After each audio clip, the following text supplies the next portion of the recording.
নমস্কার দর্শক বন্ধুরা, স্বাগত আমাদের এই চ্যানেলে। পশ্চিম মেদিনীপুরে ঘাটাল লোকসভা কেন্দ্রে দেব বনাম হিরণ লড়াইয়ে এইবার বড় ব্যবধানে এগিয়ে গেলেন দেব। দুপুর 1:15 নাগাদ পাওয়া ভোট পরিসংখ্যান বলছে ঘাটালে 2,45,599 ভোট পেয়েছেন দেব। হিরণের প্রাপ্ত ভোট পৌঁছেছে 1,94,802-এ। 50,000-এরও বেশি ভোটে এগিয়ে রয়েছেন দেব। অন্যদিকে মেদিনীপুর লোকসভা কেন্দ্রে বিজেপি প্রার্থী অগ্নিমিত্রা পালকে পেছনে ফেলে দিয়েছেন জুন মালিয়াও। জুন 1,63,126টি ভোট পেয়েছেন দুপুর 1টা পর্যন্ত। অগ্নিমিত্রার থেকে তার প্রাপ্ত ভোটের ব্যবধান 36,150। অন্যদিকে ঝাড়গ্রামে এখনো এগিয়ে তৃণমূল প্রার্থী কালীপদ সোরেন পেলেন 2,03,294টি ভোট।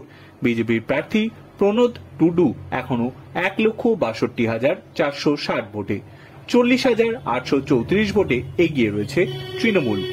সন্দেশখালী ইস্যুতে তপ্ত বসিরহাটে সন্দেশখালী আন্দোলনের মুখ রেখা প্রার্থকে প্রার্থী করেছিল বিজেপি। একই সঙ্গে বিজেপির কিছু নেতাও এমনও দাবি করেছিলেন যে সন্দেশখালী হতে চলেছে এবারের লোকসভা ভোটের সিঙ্গুর।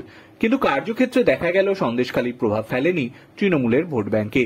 প্রায় 3 লক্ষ ভোটের ব্যবধানে এগিয়ে গিয়েছেন বসিরহাটের তৃণমূল প্রার্থী নুরুল ইসলাম। Bureau report.